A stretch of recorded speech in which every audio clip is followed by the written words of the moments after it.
during your day. And number one whenever and wherever you want to talk sports. Now it's time for Monty in the Morning. Hey, yo, man. Hell yeah, it's August the 2nd, 2021. Hi, Jake. Hello. We have a lot of energy this morning. I got to tell you, I slept as well as I've slept Saturday into Sunday, and then laid down for bed on Sunday night and just couldn't go to sleep. So we feel good today. It is F-Tom, first day of August. I'm telling you right now, you have got to hear this Deshaun Watson audio. One of Deshaun Watson's accusers has some pretty graphic details about what Deshaun Watson asked her to do. We are going to play that coming up here in a bit. We have got to talk about this Mike Conley rumor, the Chris Paul rumor, the Kyle Lowry rumor. But first, it is our grand pleasure to inform you of the latest giveaway to subscribers on the show. Now, you saw on Twitter that we sent out a mountain of gifts, right, Jake? Yes. Not like the graphics GIF. No. GIF-orific. No, we sent out a mountain of gifts. Just surprise, good stuff for our subscribers over the weekend. We sent Corey Grocock an Xbox. Which we got to talk about that Come too. on now. Corey, you are just so high maintenance. No, I kid.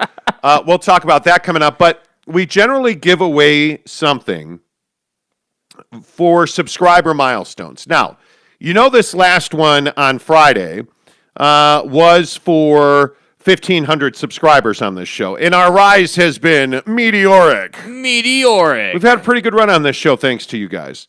So now that we are at 1,546, we'd like to do something for our 2,500 subscribers. Right.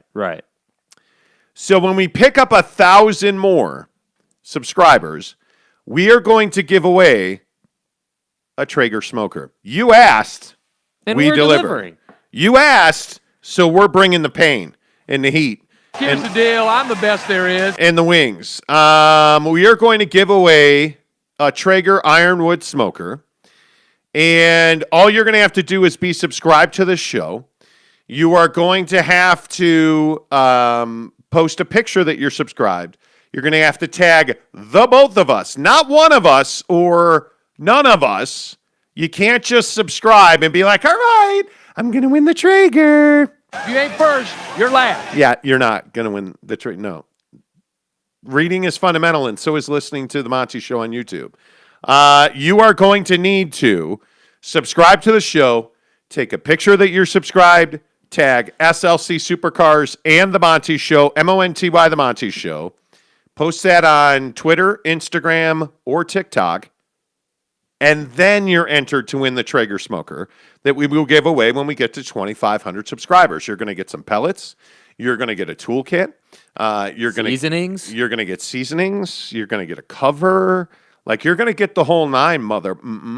So it's worth it. This is about a $2,000 prize package for being one of our 2,500 subscribers.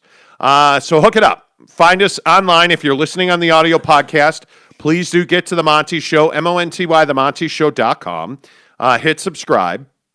Yeah. Tag us in a photo. Do it. And you're entered to win. Do it. Good morning, Gabe Ledley says, morning, boys. Happy Monday, Gabe. James Knight says, I still can't believe you gave away an Xbox to that douche Grocock. Okay, well, is he a douche or are you a douche for spelling it D-O-O-S-H? Douche canoes. Like, it just makes me kind of wonder. Let's get into Mike Conley and the Utah Jazz while we talk NBA free agency here on the Monty Show. It has been a crazy weekend of rumors.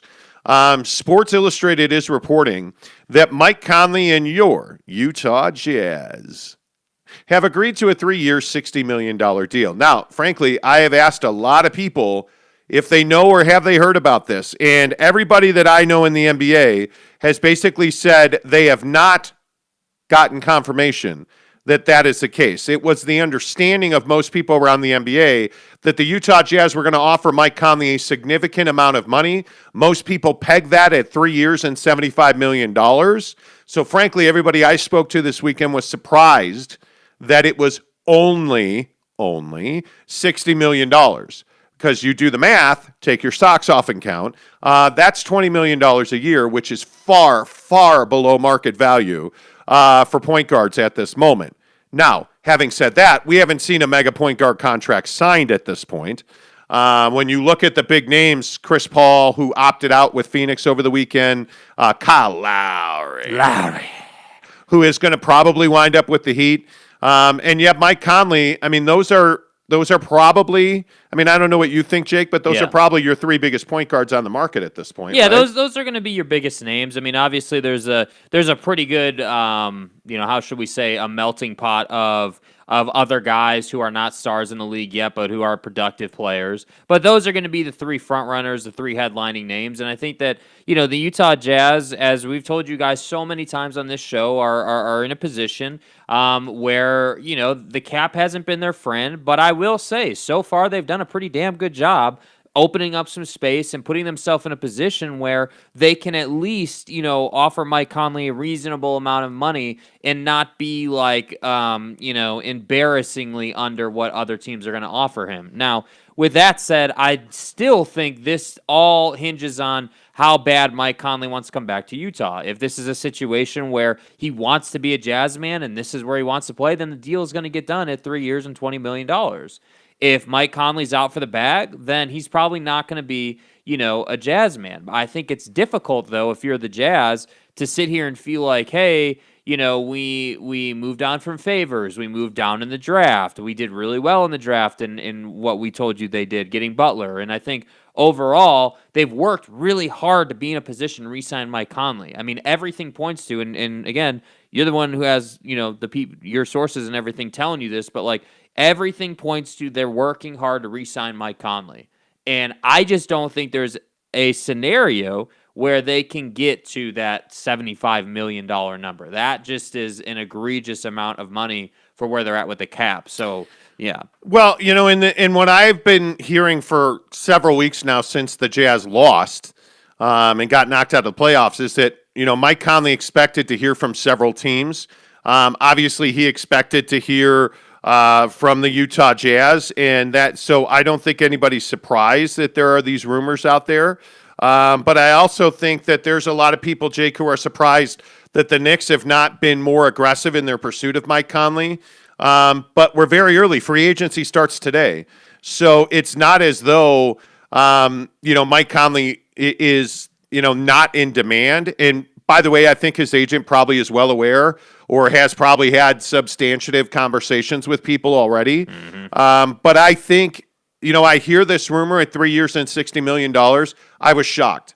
At $20 million a season, it is a substantial pay cut for Mike Conley, and it is going to be substantially under what the bigger stars in the league get. Now, is Mike Conley on the level of a Kawhi Leonard? Well, certainly not. They're at different points in their career, and Kawhi's going to get a massive deal from the Clippers. So I don't think Conley should be looking for a $30 to $40 million deal. But Mike Conley certainly is on par with guys like Chris Paul, Kyle Lowry, the top point guards that are available on the market. And I don't know if you agree or disagree, but I think Mike Conley is in that group, in that conversation. Yeah, 100%. He's definitely in the group and in a comparable without a doubt. I think, no matter what you think about Mike Conley's ability to stay healthy, I think at the end of the day, all these guys have pros and cons. And I think the biggest thing for any team looking at this pool of point guards at their age, because let's face it, they're all older players, right? Chris Paul, Kyle Lowry, and Mike Conley are all older veteran players who would ideally be added to a team that needed one more guy to make a finals run. And so, for the Knicks, I look at them and I'm like, all right, they're not that team. They're a team that still has a lot of work left to do. Yes, did they make the playoffs? Yes, they did. Did they get bounced really early? Yes, they did. So they're really not close to being a championship caliber team right now. So for me, like, if Mike Conley, let's say, were to go to the Knicks, that's a money grab. That's just him saying, hey, I want to get paid, and the Knicks are able to offer me the absolute most money. Now, my suspicion is, and this is just my opinion, don't have facts behind this, just kind of what I'm reading based on what I see. My suspicion is that it's a little bit of both for Mike Conley. I don't think that Mike Conley's in a place where he wants to take the bag and go play for the Orlando Magic. However, I also think he wants to get paid a decent amount and be on a decent team. So it's that balance. Yeah, and I have trouble believing that Mike Conley's just going to sign a 3-year, $60 million deal with the Jazz. I mean, I know for a fact, and I say fact, I have heard repeatedly that the Dallas Mavericks were going to be offering him a 4th year to make sure that they got his signature on an offer sheet because nobody was going 4 years with Mike Conley. Are you telling me that Mike Conley's not going to go out and sign an offer sheet with somebody? And that's the one thing I would caution you on when we talk NBA free agency and we talk about the mechanics and the hows of and whys of these deals.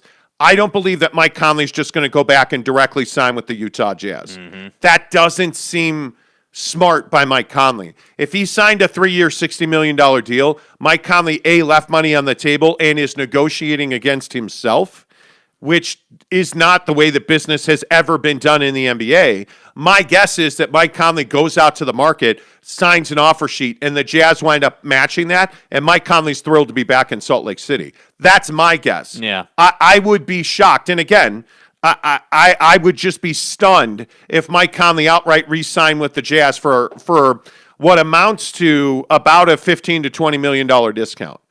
I mean, who's giving $15 to $20 million discounts in the NBA these days? Not many. I mean, it's unheard of. Yeah. I mean, it's absolutely unheard of. And for me, I guess where I go with this Mike Conley conversation is, how valuable is Mike Conley to the Utah Jazz? I think he's pretty valuable. Yeah. Again, it's not like you can just put this money back in your pocket and spend it. That's not how the situation works. And, again, I would just say there were so many people on YouTube commenting this weekend about sign and trade him. Well, the Jazz would be hard-pressed to do that because you're hard-capped at that point. So it is, which you already are, I would remind you, because you're on the luxury tax line. That's why the Derek Favors trade was so significant. But I just think at the end of the day, I would guess that Mike Conley ends up with the Jazz. Yeah. I just don't think it's going to be for $60 million. If it is, my God, that's a great deal for the Jazz. And listen, $20 million in this day and age is still a ton of money. That is rest of your life money, and I totally understand that based on what Mike's made previously. That's a nice payday. Yeah. Why would you leave at this point in your career when you have 2, maybe 3 years left? You're 34 years old. Why would you leave 15 to 20? And my guess is it's $15 to $17 million. Somebody would pay him $25, $26 million a year. Why would you leave that money on the table at this stage of your career? It just doesn't make a lot of sense. Yeah. And that nobody else, and I not that I'm trying to tell you, hey, I'm a big deal. I know some pretty well-placed people. And if those people can't confirm that report, it's probably not that accurate. With all due respect to Sports Illustrated, whatever. I'm just telling you, I would be skeptical that it's $60 million.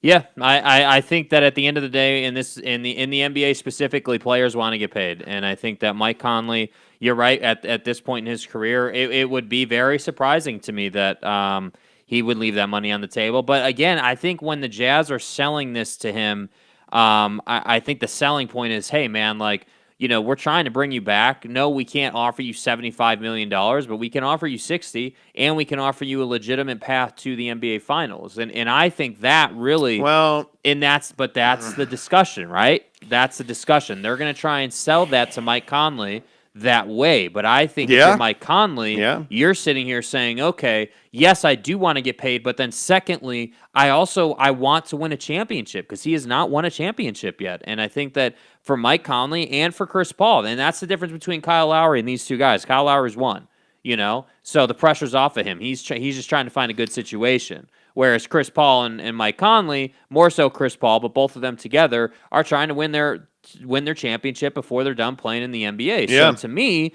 Conley going to the Knicks makes absolutely no sense. Conley going to the Dallas Mavericks, to me, still doesn't make a whole hell of a lot of sense outside of the fact that they're going to pay him the 4th year. But see, here's the other thing, and this is Mr. Mitch's question yesterday.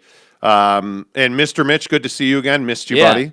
Mr. Mitch was asking me how much I value in terms of the NBA. Like how much do I value Salt Lake City and the Utah Jazz? Well, if I'm Mike Conley, I value it highly. I know the system. I know Quinn Snyder. I love playing with Donovan Mitchell. Like I'm home. This is comfort for me.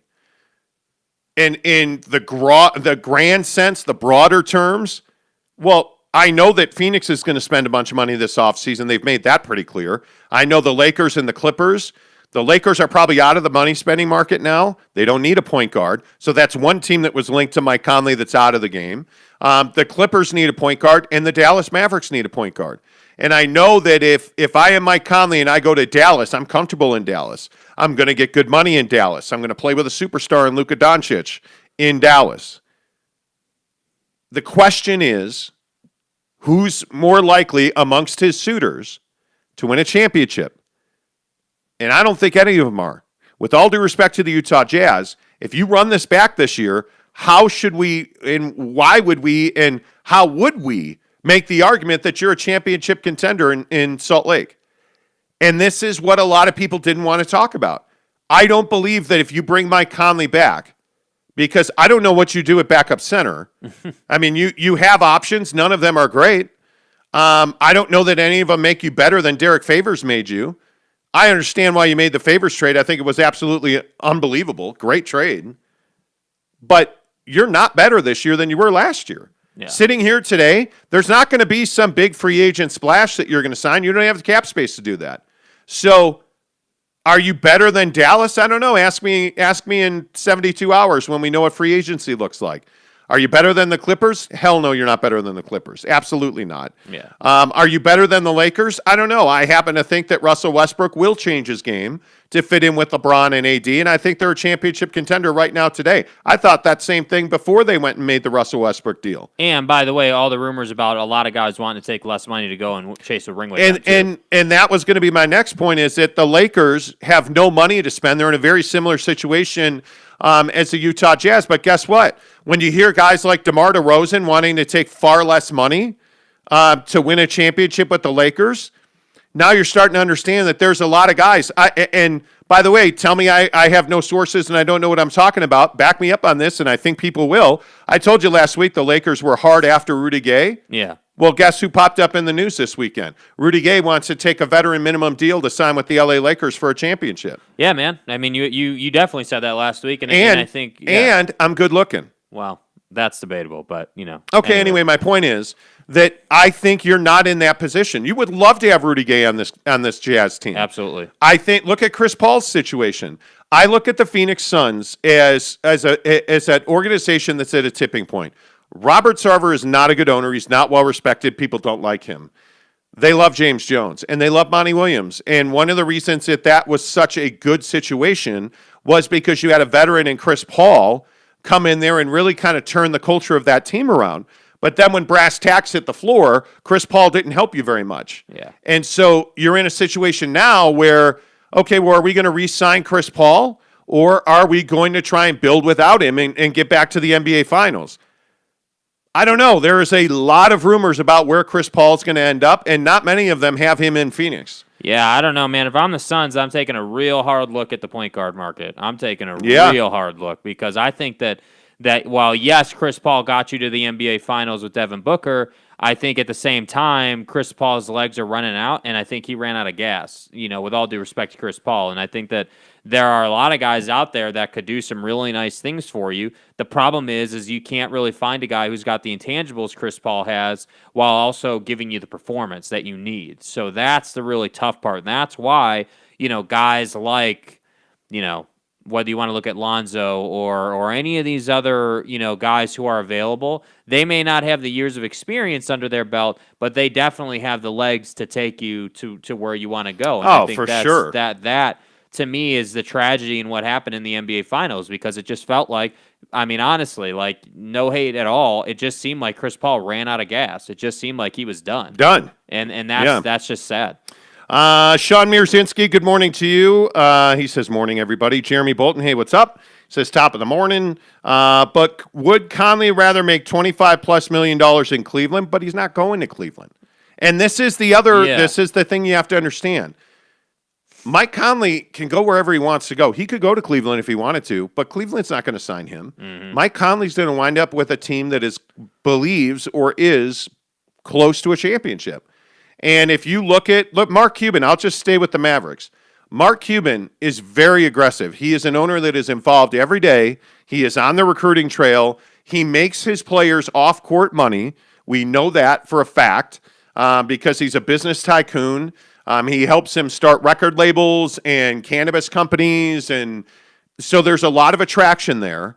And the Dallas Mavericks have been heavily linked to Mike Conley and Kyle Lowry. Now, we also know that Florida has no state income tax, and Kyle Lowry has long been linked to the Miami Heat, who now have the cap space. Anybody notice that Goran Dragic opted into his deal for $19 million? That doesn't mean that the Heat want to keep him. What that means is that they want to sign, Goran Dragic so they can trade him. Yeah. And for my money, I really feel like Kyle Lowry winds up in Miami.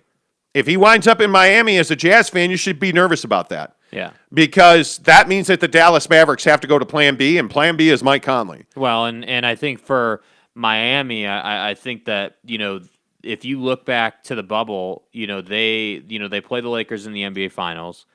They have a great series. The Lakers end up winning, but at the end of the day, Miami's always struggled to have a point guard who can really take them and lead the floor, and I think that would be a great addition for them. So that makes the East even more dangerous than it already is.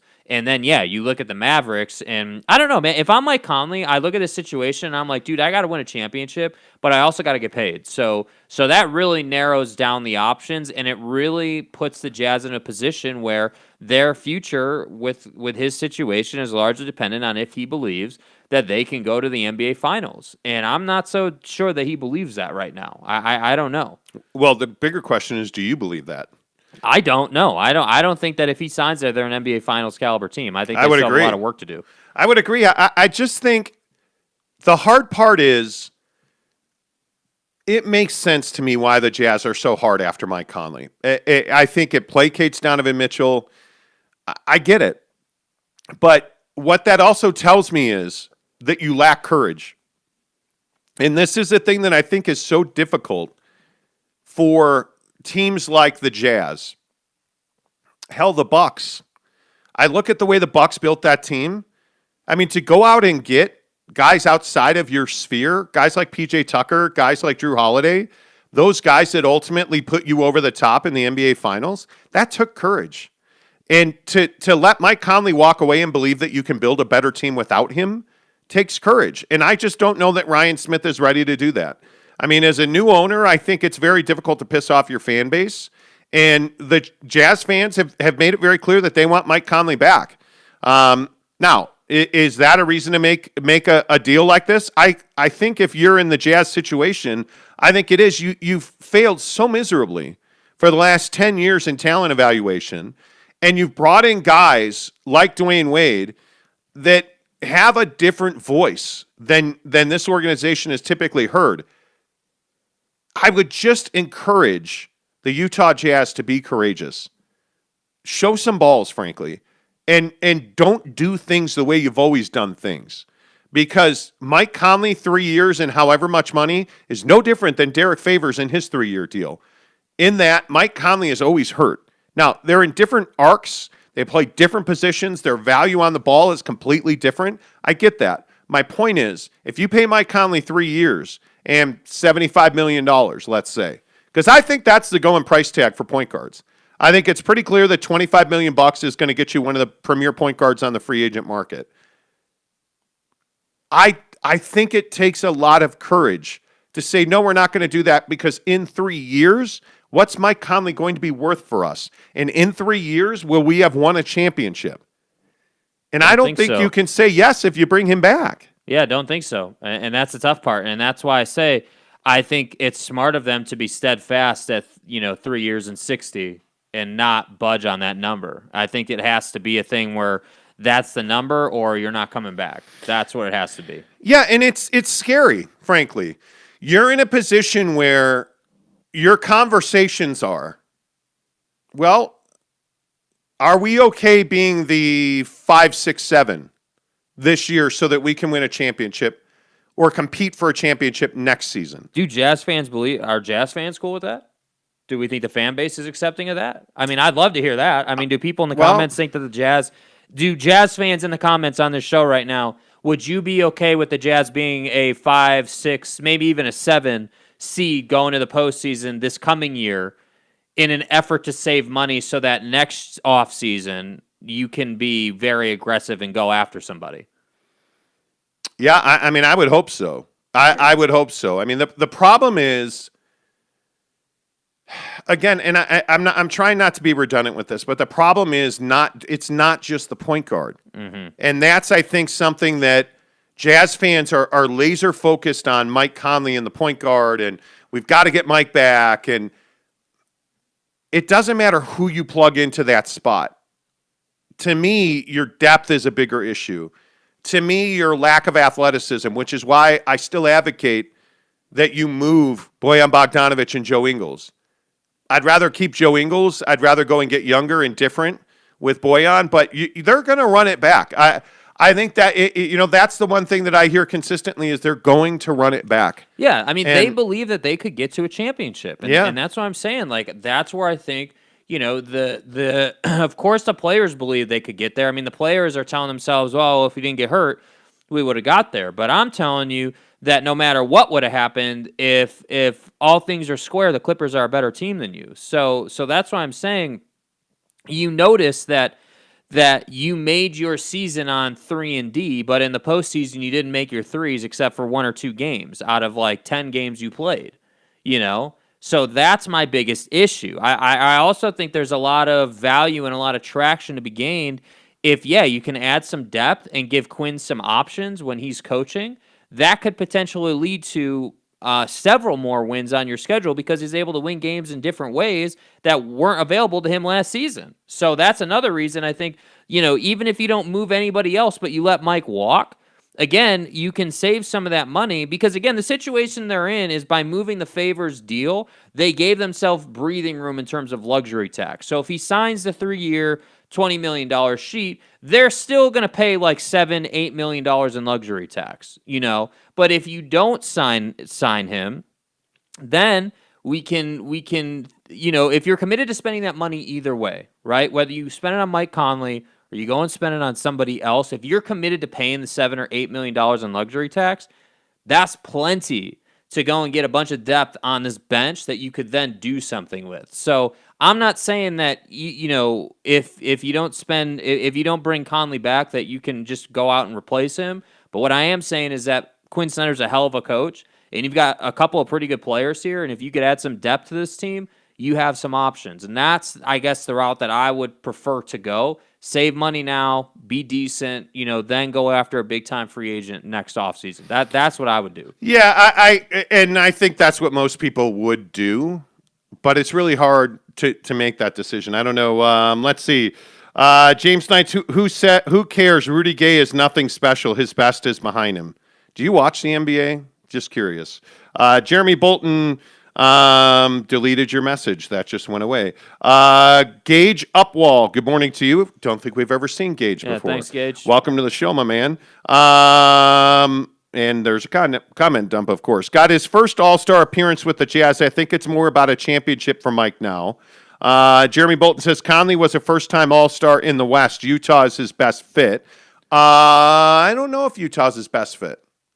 Depends on what kind of fit you're talking about. That's an eye of the beholder thing. Is that fit for a championship? Is that stylistically? Because certainly stylistically, he fits in Dallas. He fits in Miami, the Knicks, the Clippers.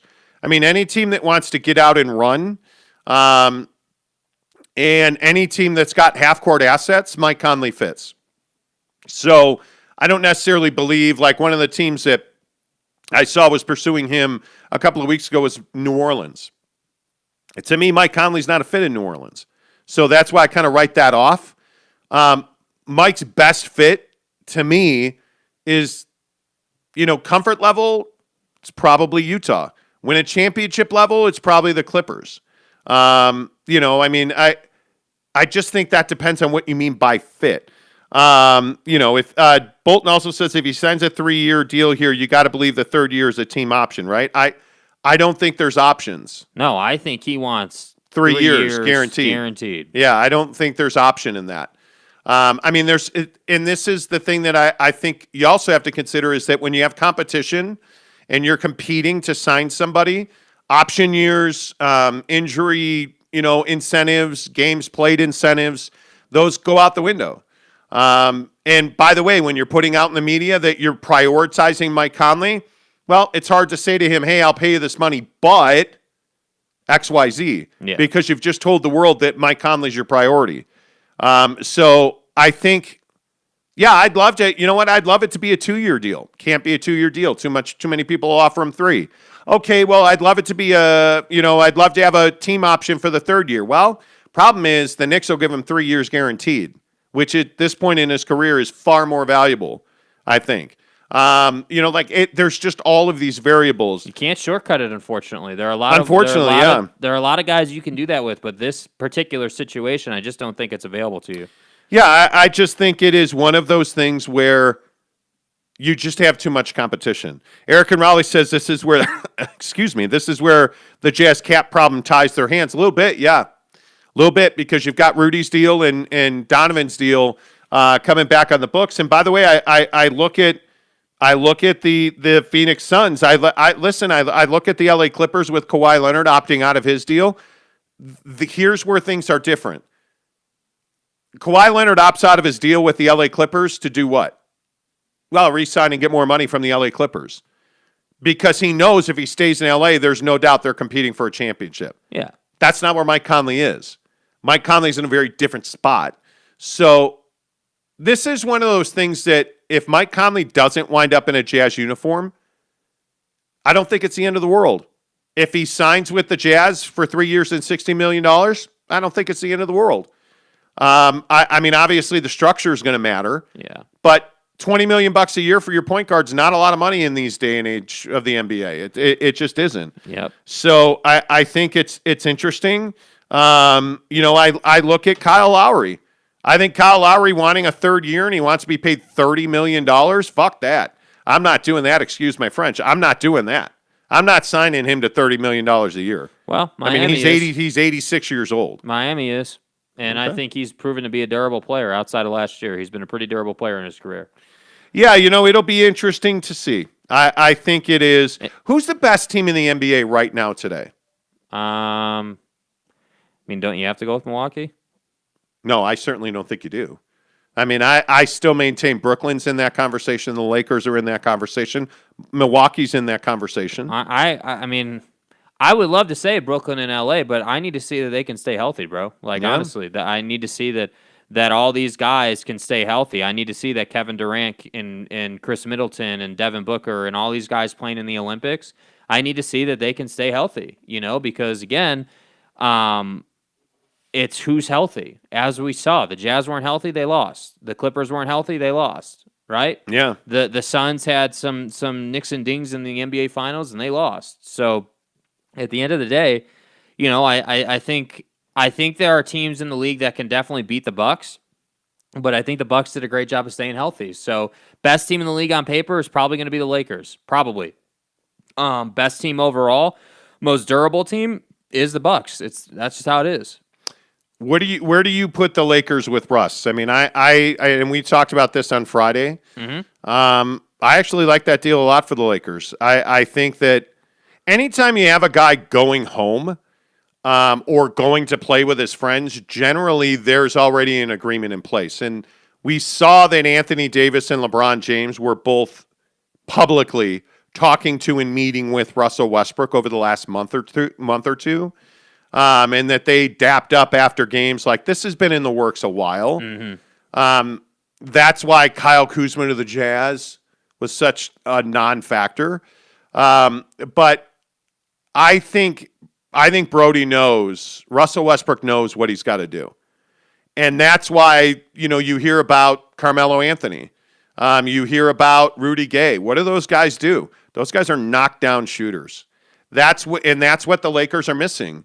I think Russell Westbrook gives them incredible quickness and speed and power. The one thing that not a lot of people are talking about right now with Russell Westbrook is the uptick in want to defensively for Russ in Washington was a big reason why they almost made the playoffs, where they got as far as they got. And I think when you look at Russ, I think that's a great pickup for the Lakers. I've thought a lot about this, and in talking to people, there's a strong belief that he is going to, kind of evolve his game a little bit into far less shooting and far more dunking. He is going to attack. There's an expectation that LeBron's going to get a lot more rest, especially now being off the ball. LeBron never has to bring the ball up on this team. And I think that there's a lot of value in that. And I think, yes, you paid a ton of money to get him, and it was a significant trade, there's no doubt. But if you add knockdown shooters like Rudy Gay or Carmelo Anthony, you go and get another wing player in DeMar DeRozan, and these are guys who can command $18 to $22 million on the open market, and they're willing to take there was talk over the weekend that Carmelo Anthony and DeMar DeRozan were willing to split the mid-level exception for taxpayers that the Lakers have. They're willing to split that to go and win a championship. Yeah. They're willing to split the mid-level exception. I mean, think about to win a championship, man. Visualize this in your head, though. Like, think about this. So Russell Westbrook is bringing the ball up. Yep. Right. You've got LeBron on the block and AD on the block. Right.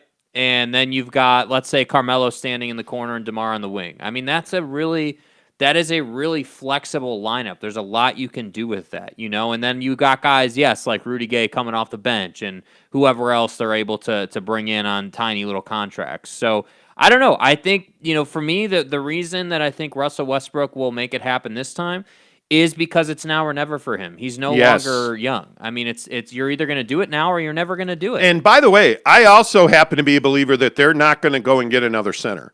They may go get a backup. They may go and get, a JaVale McGee type. Yeah. I think you're going to play Anthony Davis at the 5. And I think you're going to see LeBron James play a hell of a lot more power forward. Yeah.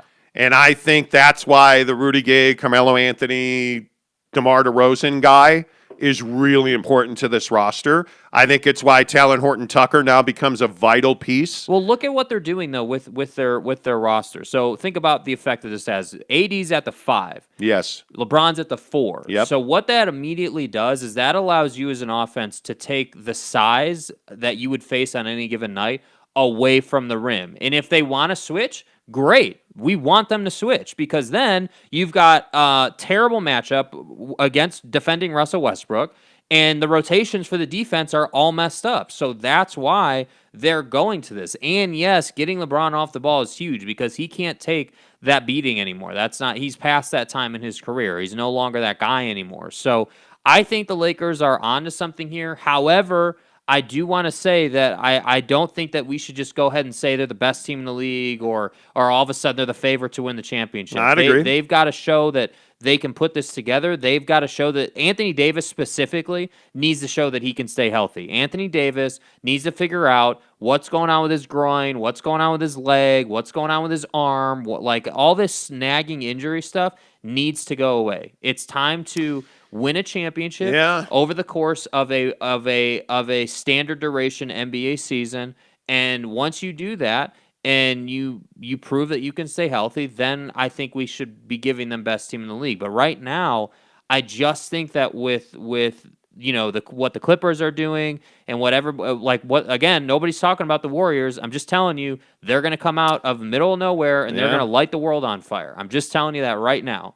So I just think that the West, again, keeping this from the standpoint of Jazz fans, if you're looking at the West and you're looking at both LA teams, you're looking at the Warriors, and you're looking at the rest of the conference, I think you need to be not concerned, but you need to be very cognizant of the fact that you're not going to be a 1 seed this year. That's not happening. You're going to be a 3 seed ideally, and don't be surprised if you're a 5 or a 6 because we've seen just how damn close the Western Conference gets. Yeah, and so again, I just look at what some of these guys are doing in the offseason, and that's why, I tweeted this out. You can find me on Twitter, The Monty Show, Monty, The Monty Show, that, you see this big write-up.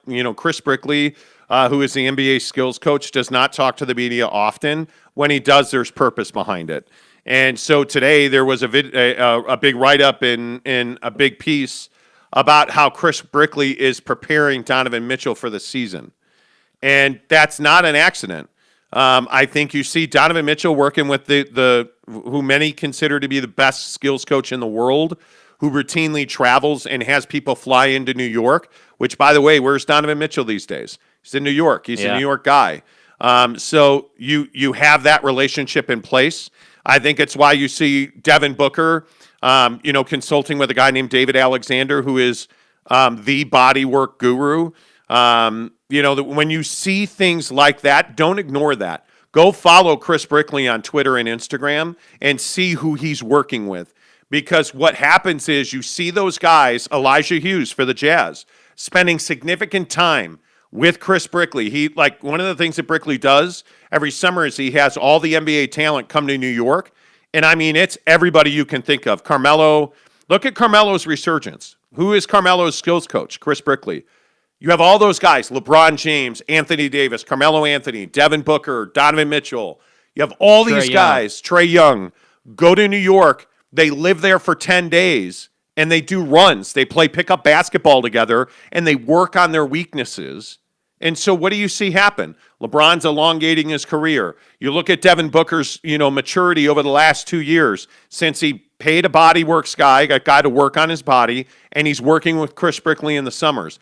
Now, this summer will be interesting, Jake, because obviously the Olympics has changed quite a bit. So you don't see Chris Middleton and Devin Booker in those pickup games. That's going to be interesting. How many of these Olympians are going to get injured? And I hope not. Knock on wood. I really hope not. It's a lot of wear and tear in a compressed NBA schedule, and now you're in the Olympics. That's a lot of wear and tear. This is the craziest offseason in the NBA that we've seen in some time. Mm-hmm. It is. Absolutely. It really is. Yeah, and I think overall, I think, we had, I can remember on the show, I don't remember specifically, but it was a couple months back now when we had a big time discussion, and there were a lot of arguments in the comments about load management and these guys playing versus not playing, and like this whole thing.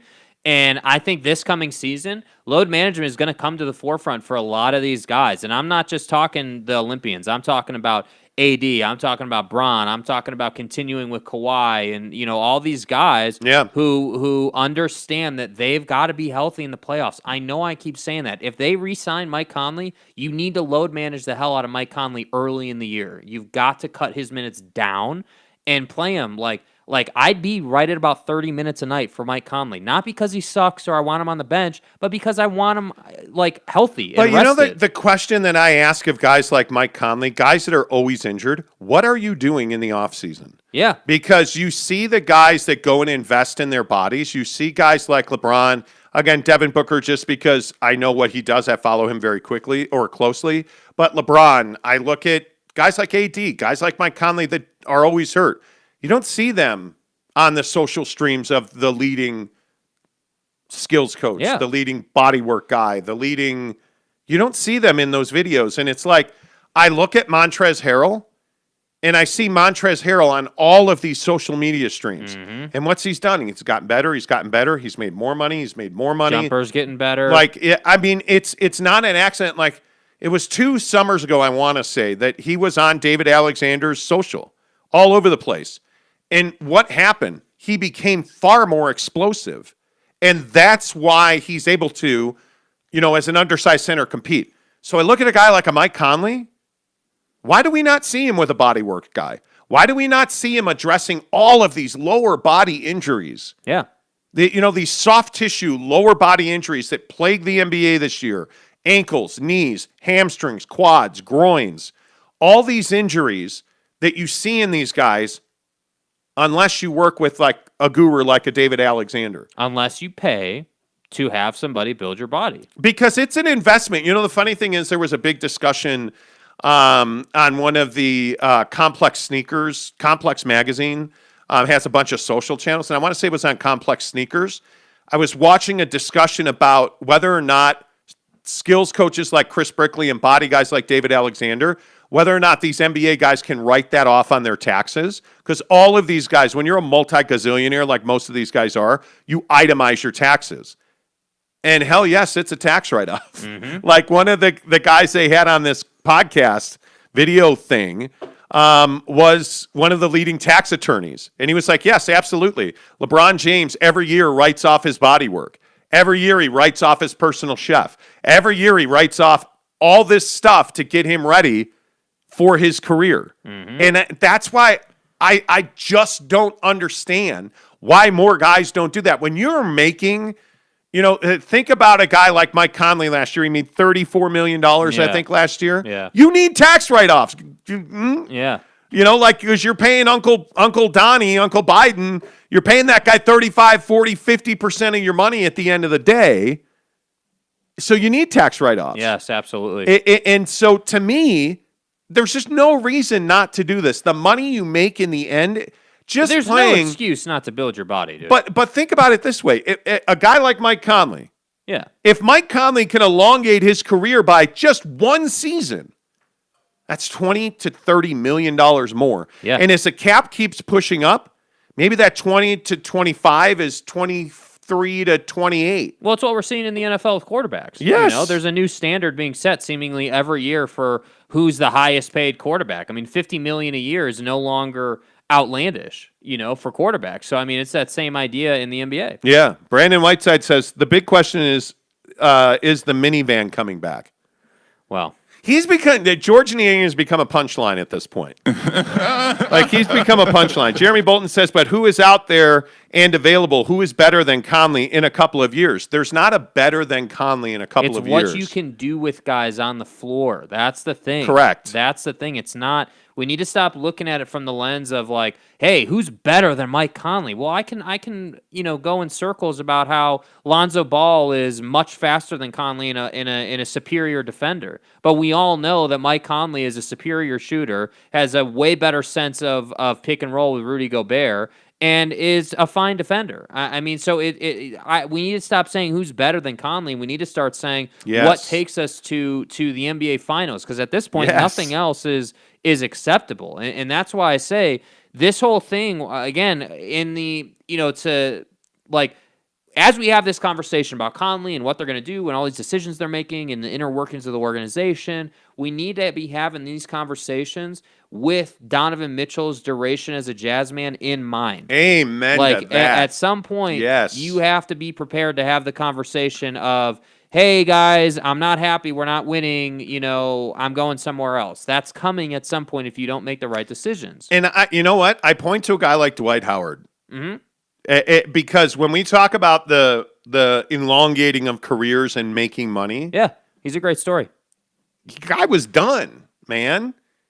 And now he is one of the in-demand centers in the NBA. And how did he do that? He went to LA and resurrected his career by winning a championship. On no money, basically. Very, very little money. Yeah, and now he went to Philadelphia and drew rave reviews for being a tough team guy.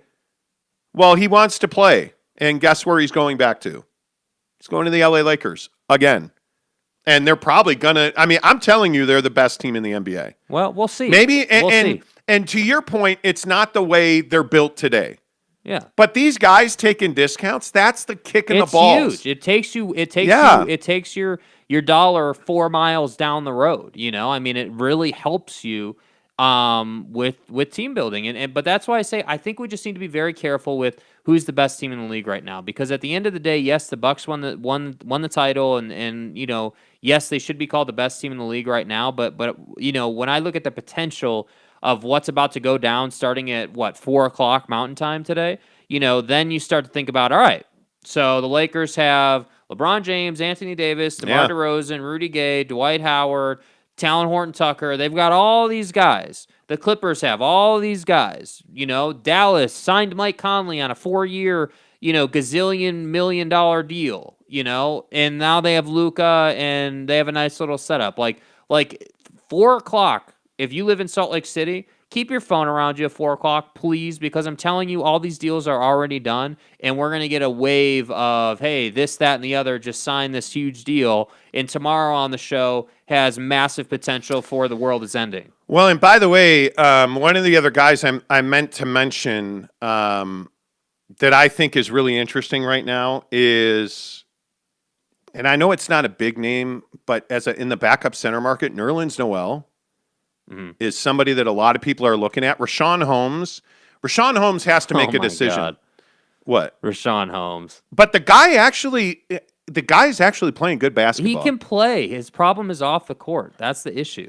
Well, he had one incident off the court. Well, and wasn't that a weed thing? It was a weed thing. He was in a car with 4 other players, and it just. I think Rashawn Holmes somebody's gonna be lucky to get Rashawn Holmes. And the other guy that I would keep an eye on is Lou Williams. Mm-hmm. I think Lou Williams is going to sign for a title contender, and he's a guy that just gets buckets. Yeah, dude. I mean, every year Lou Williams. I mean, hell, I don't know how old Lou Williams is now, but every single year in free agency, he's the guy that signs the 1 year, and he's going to come in as an assassin off the bench and just get you buckets. That's what he does. That's what he does. And I think I have huge respect for that. I mean, this is Lou Williams is the Jordan Clarkson of the NBA, essentially. Like, Lou Williams goes to any team that's willing to pay him, who is going to be a playoff team, and helps them. That's and it's a great role that he's carved out. And the other big, I think, today that's going to get a pretty good payday is Lauri Markkanen.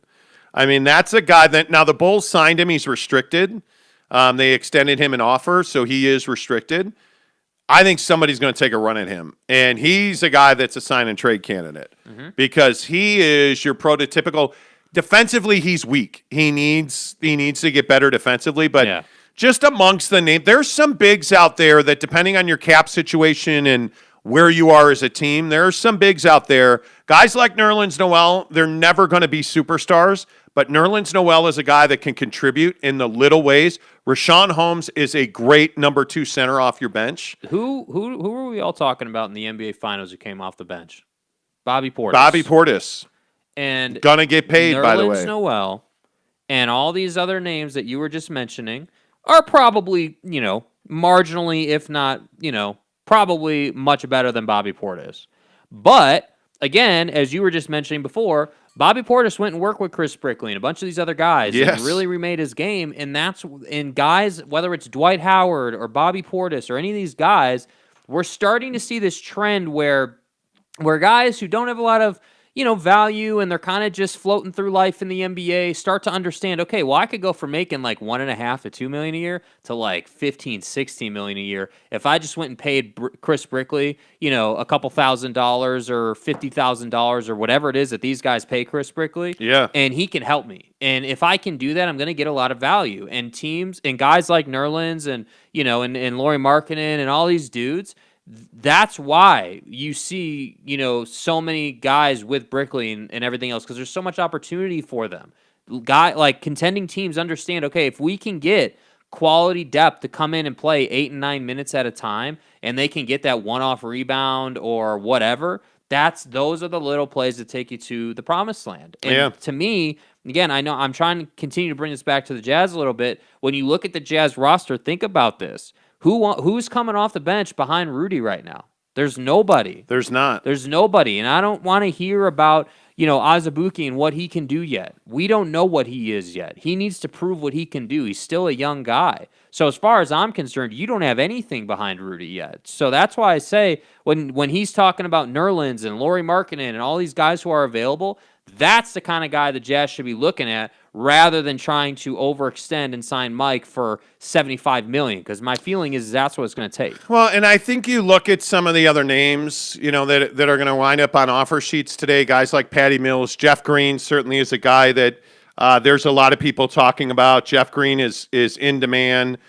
There's just so many of these guys that are out there, and it's a matter of who's got the money. But, again, if you're a Jazz fan, if you're a Phoenix Suns fan, I would tell you to really, really pay attention to Kyle Lowry, because if it is done and he is going to end up in Miami, that's going to dramatically change the way that Chris Paul and Mike Conley, are going to do business, because Dallas is expected to spend, and Dallas, I look at New Orleans. New Orleans doesn't want Lonzo Ball back, and Lonzo doesn't want New Orleans back. And I shouldn't say that. Lonzo doesn't want to go back to New Orleans. He has told people, quote, he's done. He wants to play somewhere legit. Yeah. I don't blame him. Yeah, so there's so many fluid moving pieces, and if you're just tuning into the show, I see that a lot of people have popped on. But if you're just tuning into the show right now, like the one thing that we're talking about with Mike Conley, 3 years and $60 million doesn't seem to be legit, because you look at the money that guys like Lowry are going to get. I think there's going to be multiple suitors for Mike Conley. And this is why, if I am who's another opt-out guy, a Kawhi Leonard. If I'm a Clipper fan, I'm a little nervous. I think the Clippers are going to re-sign Kawhi Leonard, no doubt. He's going to go and meet with other teams. He's going to listen, because that's what all these guys do. Mm-hmm. And there's no reason not to, because none of these guys believe in leaving money on the table. Let me get some of your comments. Bless you all for being here today. I really appreciate everybody piping up. Eric and Raleigh, good morning to you. Brandon Whitesides, good morning to you. Appreciate you very much. Jordan, I think this is your first appearance on the show. I'd be ecstatic with that. 3 years and 60. Well, yeah, I think a lot of people would. I think we all would. The problem is, my biggest concern is I don't think that that's going to be good enough to get it done, because I don't think Mike Conley wants to be a Jazz man bad enough to take a hometown discount. But we'll see. We'll see. Actions, speak louder than words, and I think at 4 o'clock we'll get the answer. Honestly, I do. Rudy Sanchez, good morning to you. See your options for Gobert and other assets at the trade deadline. See, that's not how this Jazz team's going to go about it. Rudy Gobert, granted, signed an extension under the previous regime and ownership. Ryan Smith nodded his head at that deal, from everything I understand. But you're not going to trade Rudy Gobert this year. I think he's here. He's not eligible to be traded. I think the date's October 12th. I don't think you're trading Rudy Gobert in the next 2 seasons. Oh, I don't think that that's happening. I don't know about that. I think you're on a year-to-year watch with Rudy Gobert. The problem is he's making so much damn money that it's hard to trade that contract. But right now, I think you're bringing this core back. I think you're paying close attention to what you're doing with Mike Conley, because if he does not sign here, you have some room now under the tax threshold because of the favors trade. But, it'll be interesting to see exactly how all of that ends up. But, I mean, if you continue to see Rudy Gobert get exposed and not develop offensively, you're not going to have a choice. I agree with that. I just don't think you can keep doing what you've always done, because that's what's gotten you to where you are. So it's not as simple as just throwing the trash out. Yeah. Right? It's not as simple as, well, hey, let me just call my friends in Poughkeepsie and trade Rudy Gobert.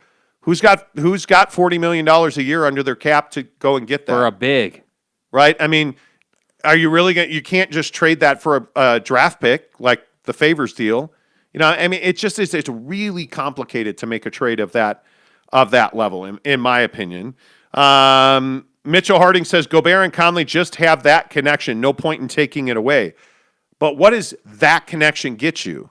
Well, here's my thing, and I agree with that. That's a great question, 100%. But I also think a question needs to be, if they had that connection, and they do have that connection, I agree with that. But where is that connection in the postseason? Where is that connection in meaningful games? I mean, I even look back to and go and find the highlights on YouTube. Again, I know I'm always the guy on the show saying that, but go and find it. Go rewatch it.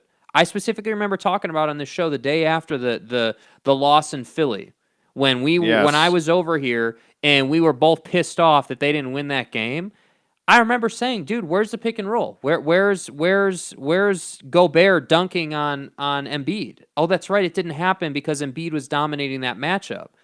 So I think mentally they were taken out of that. And then I go to the postseason, and I'm like, man, even against Valanciunas and Memphis, an easy series by most people's standards, we didn't really see the pick and roll all that much. I mean, yeah, a couple times a game, but this is the pick and roll between Conley and Gobert. It's not like they based their whole offense off of that, So when we talk about, they have that connection, yeah, I agree they have the connection, but what good is the connection if they never use it?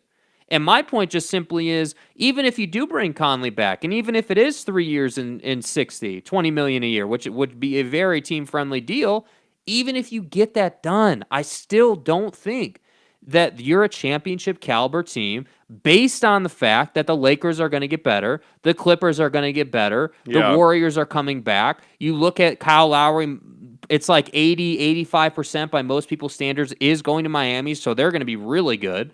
So you look at all these other teams and you start to say, okay, no offense to Donovan Mitchell, but you're not Kawhi Leonard. You're not Paul George. You're not there yet. Not yet. And so that's why I say it's not like this team has that guy, and then you can be okay with Conley. Yeah, and the other thing is I don't think Donovan Mitchell's that recruiter yet either. He's not at that. You got to win to do that. Yeah. You have to win. Yeah, Eric and Raleigh says if the Warriors can get one of the draft picks to play defense like Iguodala did, okay, well, good luck with that. They will be in the discussion for best team. I think you're so far away from the Warriors being best team simply because you don't know what Klay Thompson is. Yeah. And I think you don't know how that group's going to fit together. And Draymond's been really durable, but again, he's another one of those Olympic guys. I'd tell you to watch out for those guys injury-wise. I just think you have a lot of variables. There's a lot of things up in the air on the Dubs. All things being equal and everything works out and everybody stays healthy. Well, when you have Draymond, Steph, and Klay, you're always going to be one of the best teams in the league. And I think that's definitely what I'm looking at. I mean, I'm obviously making the assumption that Klay Thompson is back to who he was, and really, I'm only making that assumption because of how well Durant's done coming off the Achilles. I think he's redefined what our expectations are of guys coming off the Achilles. ACLs, and I look at Zach LaVine with an ACL. I look at, just the way those surgeries go now. Technology's just come so far. Yeah. By the way, Zach LaVine's another guy. Yeah. Keep an eye on his situation in Chicago. They're a dumpster fire every year.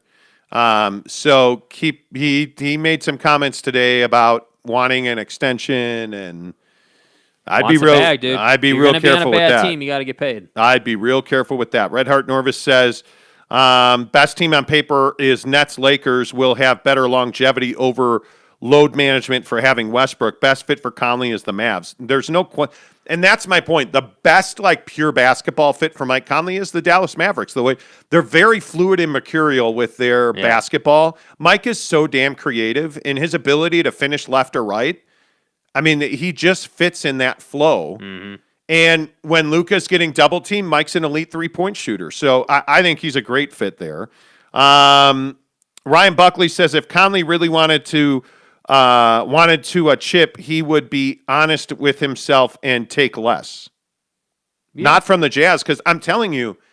So maybe we just disagree. Yeah, if you want to win a championship in 2022, a year from now, you want to be holding the NBA championship Larry O'Brien trophy, you'd sign with the Utah Jazz. Really? I don't think you would. I think that's an awfully difficult argument to make. Where we sit right now, that's an awfully difficult thing to make. Yeah. Austin Lewis says, do the Jazz regret waiving Jeff Green? Who knows? That's so many years ago. It was so many years ago. I mean, yeah. Yeah. The Suns should hope Chris Paul declines that $44 million option, Eric says. Well, he already did. That's official. Dop Hop says, I hope Lonzo ends up happy in Chicago.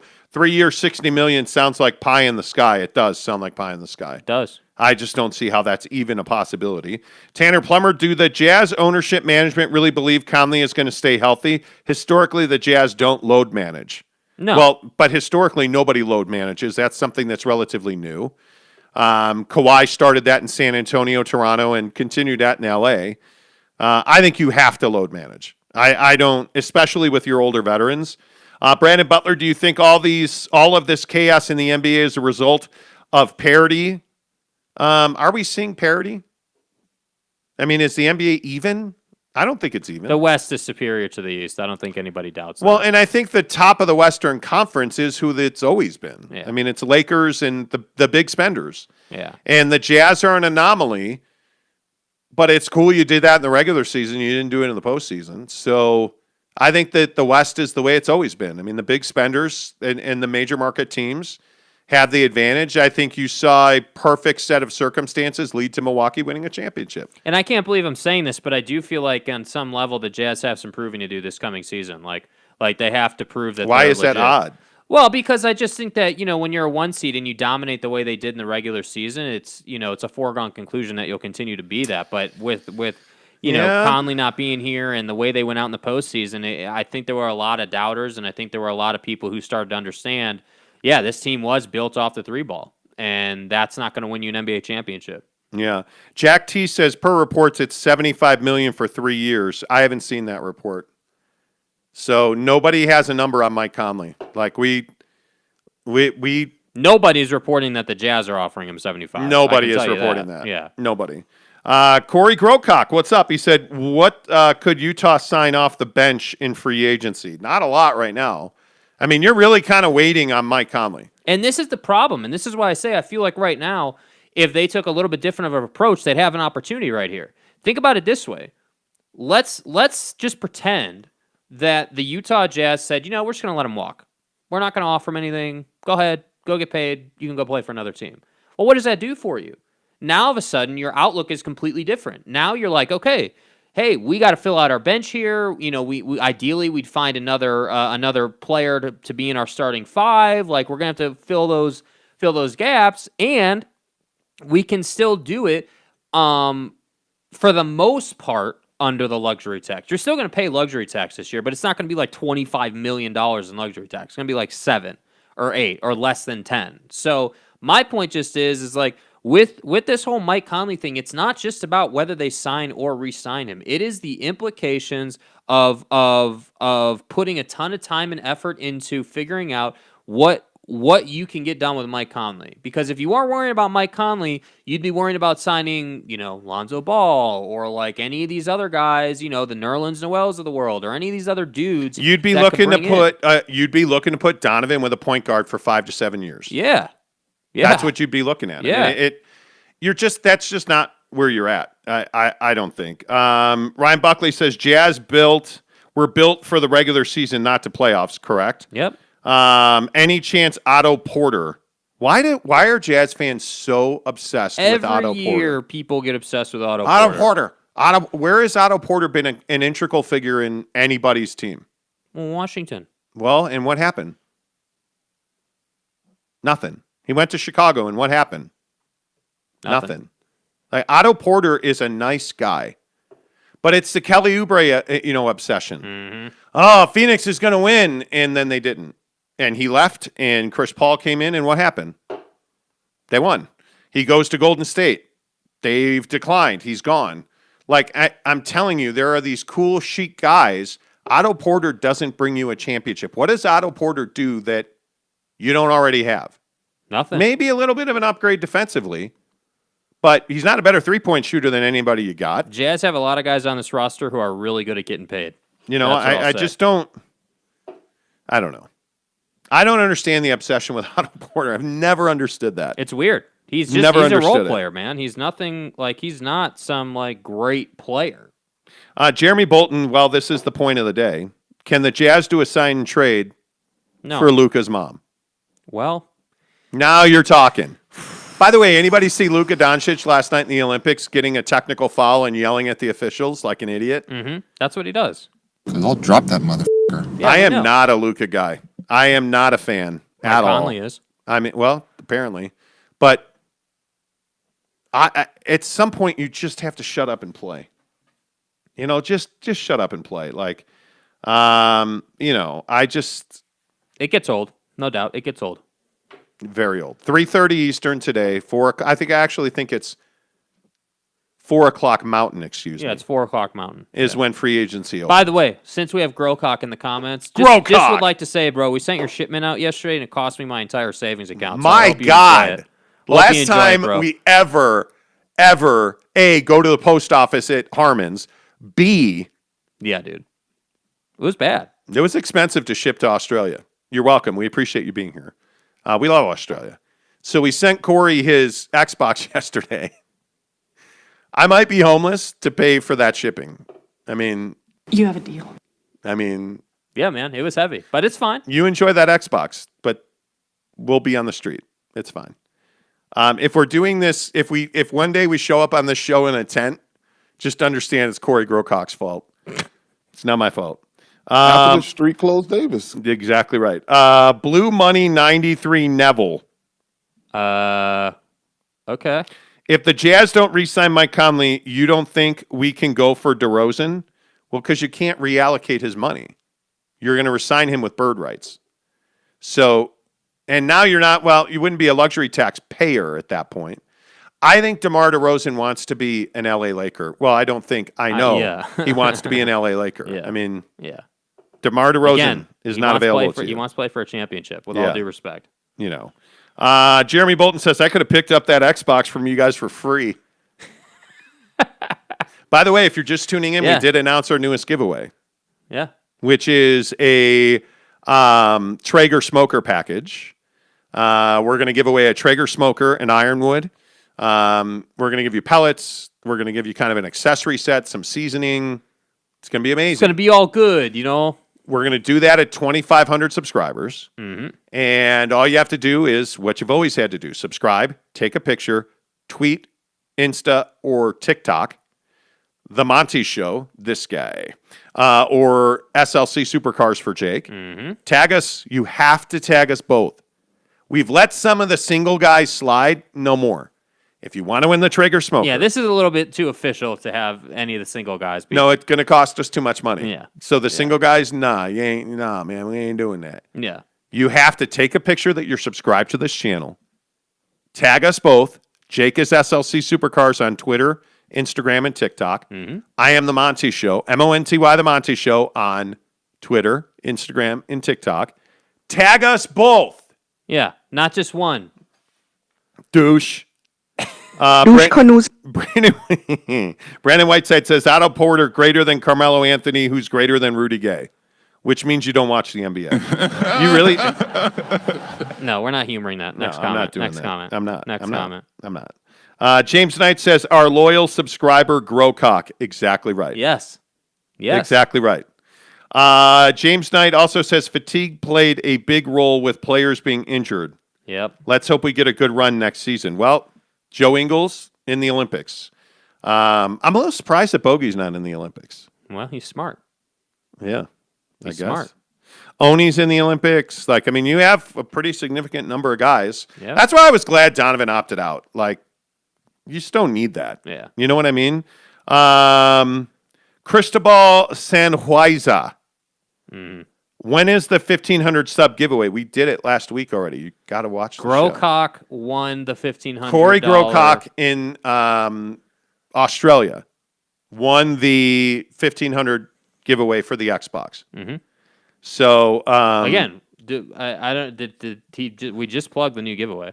Yeah, we just plugged the new giveaway. Traeger Smoke. Are you shipping internationally? Sure. We'll ship internationally. I'm going to tell you right now, I'm rooting against Europe, Australia, and anywhere else that ain't the United States. That's out of the window. I am not pulling for you to win the Traeger because that would be like millions. Is that a real question? Bro, you guys realize that the Ironwood series that we're giving away is like 300 pounds, dude. Like, Utah, please show up. Please. Please help I'm us. begging you. Please. All right. We've got about 10 minutes left in this show. Mm-hmm. Mm-hmm. We got to play this Deshaun Watson audio. It is, I'm warning you right now, if you're listening live to this or if you're listening and recorded and your kids are around, I would stop this. Not because I don't want you here, but this is serious. This is Deshaun Watson, Houston Texans quarterback, who is accused of sexually assaulting several tens of 20s of massage therapists. Like, I think it's 24 now or whatever it is. Yeah, mid-20s. This is a big deal. So one of the masseuses who's accusing Deshaun Watson went on a podcast for whatever the hell reason. Because why would you do that? Mm-hmm. She went on a podcast and detailed her allegations and specifically talked about one incident involving his hindquarters. The only thing that really bothered me in the first appointment is he kept asking me to go inside of his butt. What? And I was just so confused. Normally on my male clients, well, any of my clients, I'll stop at the lower thigh. Okay. And, just don't like their buttocks touched. And so I'll stop at the lower thigh, and he kept asking me to go inside. Like, and so I would like the crack or the hole.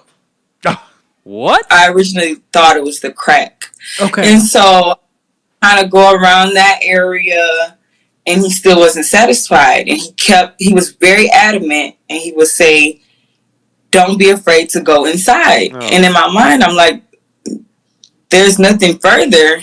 There's nowhere I can go unless it's inside of his anus. Oh, my goodness. Bruh. Brutal. That is one of the women accusing Deshaun Watson. It's horrible. It's crazy. I mean, first of all, wow. Second of all, as several of you are pointing out, I don't know how credible this is, but when you are talking about the victim of sexual assault, they absolutely get the benefit of the doubt.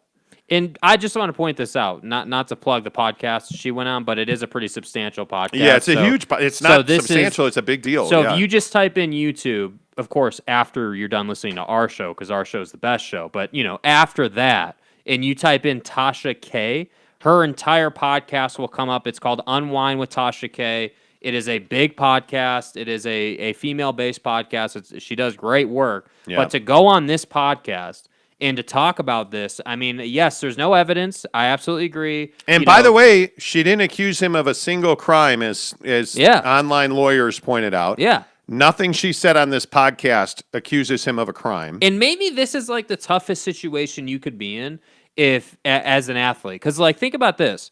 The Trevor Bauer situation is pretty gnarly. Like, what he did and what he's accused of and all this stuff.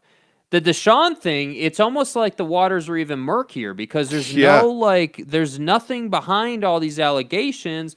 They're just allegations, but they're pretty gnarly allegations. So now this dude is in camp for a team that he hates and wants to be traded, but he has to be in camp because if he's not in camp, he's going to get fined $50,000 every single day that he misses, and he can't really do that. So it's just kind of a tough situation. So my question is, okay, you get to week one, and are you just going to play through this, or what does this look like? Because it doesn't seem like there's any kind of finale or anything coming to this. There's no closure coming.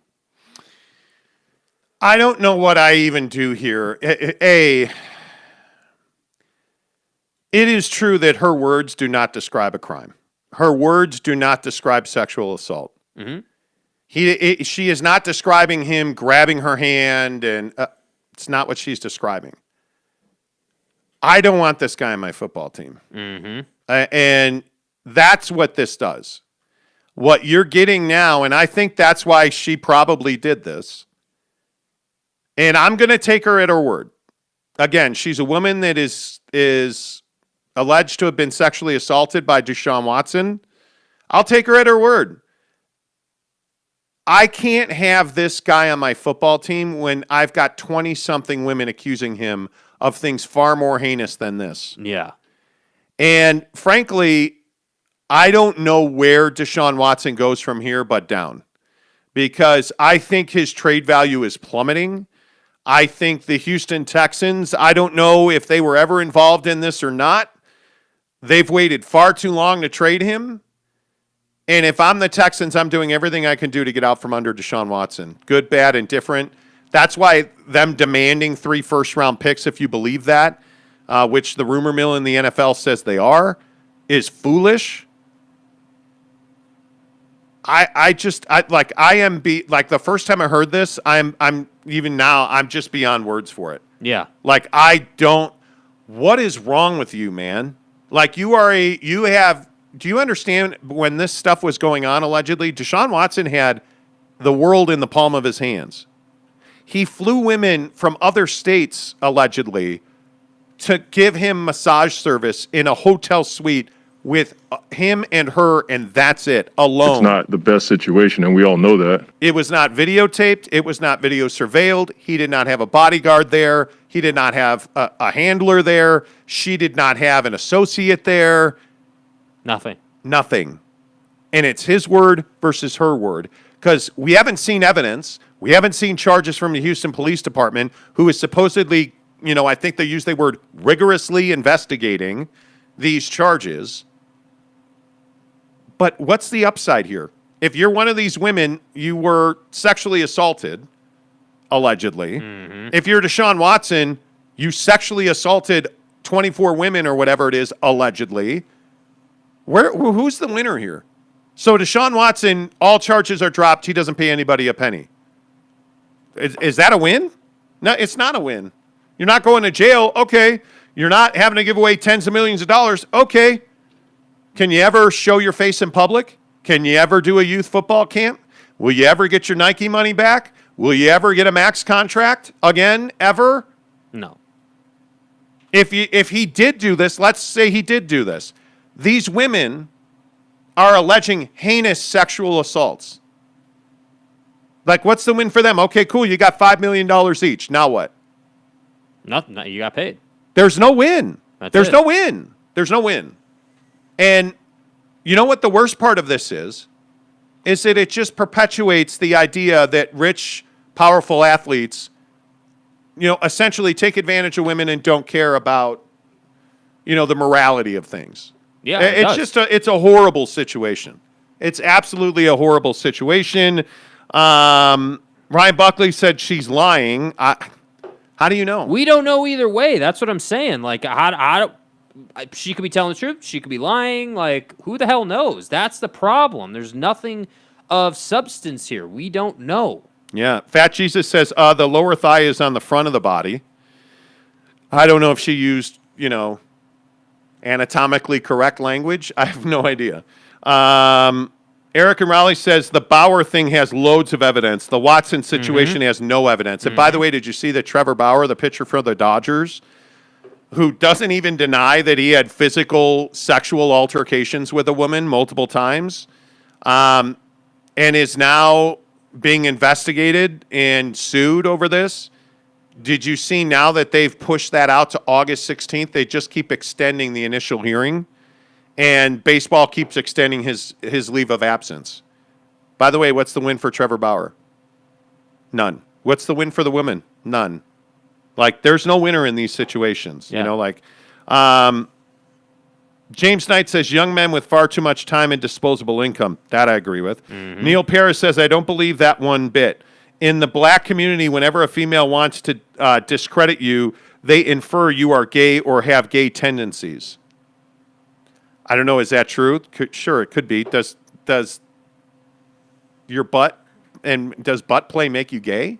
Who knows? Who cares? That's a different show. The stereotypes that you're throwing out there, man, are terrible. Come on. I don't know. Like, I think it's interesting, the Bauer comparison to Deshaun Watson. Yeah. Like, Trevor Bauer, I don't know how many people realize how much trouble this dude's in. Mm-hmm. Like, I mean, he could be looking at a long stretch in prison. Not jail, prison. Let alone losing tens of millions of dollars in his baseball career, because I don't think he'll ever pitch for the Dodgers again. We'll see. Yeah. But, I don't know, man. It's tough. It is tough. These situations are crazy. Real quick, because we're short. Mm-hmm. Traeger Smoker this weekend. Yeah. We made more Papa Murphy's pizza. Bomb. Can't go thin crust. Mrs. Monty went thin crust on the Papa Murphy's. You got to try things. Yeah, you got to try things, sure. Don't go thin crust at Papa Murphy's. Yeah. It's almost like a tortilla chip thin. Yeah. It wasn't great. But they made her pizza exactly the way she asked for. Papa Murphy's, I got to tell you, I love it. I'm really surprised. Yeah. By the way, if you're going to put a Papa Murphy's pizza on a smoker, leave it on the paper plate that they give you. The pizza comes on a paper plate. Papa Murphy's Pizza here in Utah, by the way, is take and bake pizza. You call in, you order it. They make the pizza. They don't cook it, though. They give it to you wrapped in saran wrap on a paper plate. Leave it on the paper plate. Put it on the smoker. Or put it on a stone, which is what we did. Yeah. We have a pizza stone because, well, we're ballers. You want to always put it on a stone, though. That paper's not built to take the direct heat like that. Yeah, but we did more wings, which were fantastic. You did wings because I was getting another. I did the smoking. I was getting another tattoo. By the way, you're getting a tattoo this weekend. Mm-hmm. Yeah. So did I convince you to get a tattoo? I mean, you spend enough time in one place, you wind up, becoming your surroundings. You spend enough time with people who are consistently getting tattooed, which I've been tattooed for the last 6 weeks every weekend pretty much. And you wind up getting a tattoo. It is what it is. I was going to get one at some point. Michael Bergfalk, Panther House Tattoo, Salt Lake City. By the way, he's a smoker guy too, just saying. Yeah, he is a smoker guy. Yep. He is a barbecue pit stop guy too. Mm-hmm. Yep. But yeah, we did wings and pizza. Yeah. What else did you? Oh, shrimp. Mm-hmm. Little overcooked on the shrimp. I actually think it was the issue was the prep, not how long they were actually cooked. I think it was that I wasn't. So here's the thing: you guys were at the tattoo shop for literally 7 hours. Yeah, it was a long. Well, my wife got one. I got one. So you guys are there for most of the day. So I'm sitting here all right, they're gonna be home at 6:30. You weren't home till 8, and so I'm kind of playing the time game. Yeah. And so I didn't really know what the best way to go about the shrimp was. So I was like, all right, I'll just pop them on there, butter them up, it'll be fine. And they came up a little firm. Yeah. So. All right. Well, they were good still. The flavor was great. Yeah. They were just a little firm. That's all. Yeah. And there was one other thing. Oh, I want to talk about buying a bed. Oh, okay. Yeah. Bought a bed last night. $7,000. $7,000. What kind of bed did you buy, bro? An iSense. What the hell is an iSense? It's basically a Sleep Number, but better. Did Elon Musk make this thing? No, Jeff Bezos brought it back from space with him. God bless. Thank you, Bez. Appreciate you, bud. Mm-hmm. I just called Jeff Bezos Bez. Bez, yeah, hey, Bez. we get it. You guys are friends. Well, look, JB brought it back from space with him. That's all I got. So we bought an iSense bed last night, and it basically is a split top, so you can raise the head of the bed. Oh, it's one of those. And you can raise the feet of the bed, so you can sleep in a zero gravity position. And they give you a base in the mattress, and the base is powered. It's got lights underneath it. It has a cooling. You've thrown our budget a little out of whack. A little out of whack. Good God. Bro, yeah. that's a lot of money. This was by the way, this was a $20,000 weekend. Bro. I just want people to understand, this was not a cheap weekend. Wow. And I bought 2 pairs of shoes. Dude. Yeah. I hope you enjoy that bed a lot. Oh, it's amazing. It's an amazing bed. Hope so. It has remote controls. What's the most you would pay for a bed? I'd have trouble going over 5. The night guy says my sleep number is 69. Well. My mind is blown! Teddy Wayman, I subscribed and entered the last giveaway. Am I entered this one? Yeah. Or do I have to enter each one individually? No, you're entered. Once you're entered, you're entered. You have to be subscribed at the time we do the giveaway. And if you are, yes, you're absolutely entered to win. You're in the Tupperware over there, which we need a bigger Tupperware. Deep dish pizza is the best pizza, idiot. Okay, what do I know? Thank you for your meaningful and really heartfelt contribution today. We really appreciate it. Ace apologized over the weekend, by the way. Did he really? And again, can I just say, we have to go, we're way late on this, but can I just say, stop sending me disappearing messages. And I think, you know what? And it just, because I tell you not to send me disappearing messages, all you assholes send me disappearing messages, and I hate it. I hate it. I hate it. Ace went on this big long rant about Anthony Rizzo to the Yankees. Uh-huh. And that, the Cubs are terrible. It's embarrassing. Chicago sucks. Well, who's his team? He's a Yankee fan. Stop with the disappearing mode thing, whatever frick it's called. It's called vanish mode, please. I hate that. I hate that.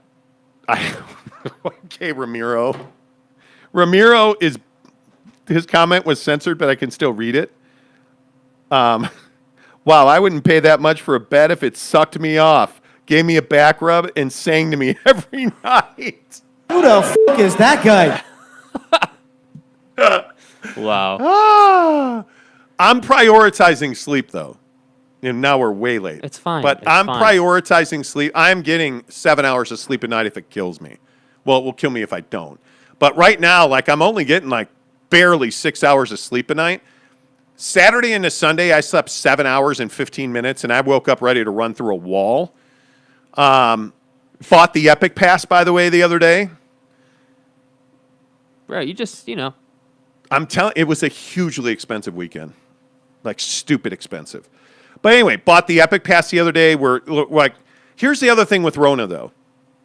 Yeah, we were at not LA Fitness, Vaza Fitness yesterday in South Jordan. Mm-hmm. Good God, it makes me nervous. Like, how comfortable were you working out yesterday? Fine. I was pretty comfortable. There were not many people there. I was never worried. But man, it is like we worked out with your boy Lance on Saturday. Mm-hmm. There were a lot of people there. There were a lot of people there that day. Yeah. But I threw up 225 6 times, so suck it. The answer is yes. Yes.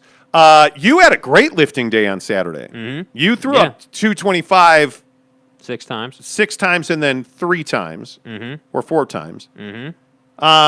Like, we crushed it. I felt really, really good about that. Yeah, I mean, I think, so right now what we're doing, and this is probably why you were so incentivized to buy the bed now and, spend your life savings on it. Thank you. Which is, we're trying to, we're not trying to. We're getting in shape for the snowboarding season because this is the first season we have the opportunity to actually go and ride for like 6 seasons now.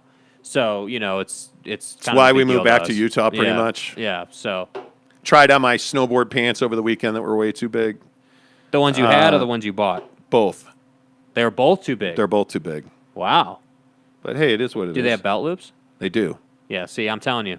Don't throw those out. No, you don't want tight snowboarding pants. Yeah. But anyway, the point is, we're prioritizing health right now. I have a physical tomorrow, which don't go get a physical. Well, yeah, go get a physical. I'm nervous about going to the doctor now because I'm 48. And my wife said that she has to get like a proctology scope shoved up her butt. Cold-blooded, clean, methodical, and thorough. She has to get a colonoscopy because we're approaching 50. Yeah. I have no family history and no symptoms. Trust me, my crapper's working great. I'm building. What is it today with buttholes on this show? Jesus. Well, if I had $1 every time somebody asked me that question. I want it. I'm building Adobe villages with the poop I'm putting out lately. But so I'm getting my physical tomorrow. So do I decline the colonoscopy or do I just man up and do it? Because that's like a roto-rooter in your colon. Dude. I mean, I would decline it. You feel good, like nothing points to you having and it. I have I probably will get it. I mean, if my wife's going to do it, why wouldn't I do it? I mean, it's a smart thing to do. I'm 78 years old. And I happen to like some butt play. Okay. No. Wow. Okay. Easy. Wow. Easy. Wow. Easy. No, it terrifies. The idea of getting a colonoscopy is terrifying to me. Dude. And if you've ever had one, please put it in the comments. It's scary as hell. I'm going. Cocaine is a hell of a drug. Yeah, they knock you out. They give you anesthesia.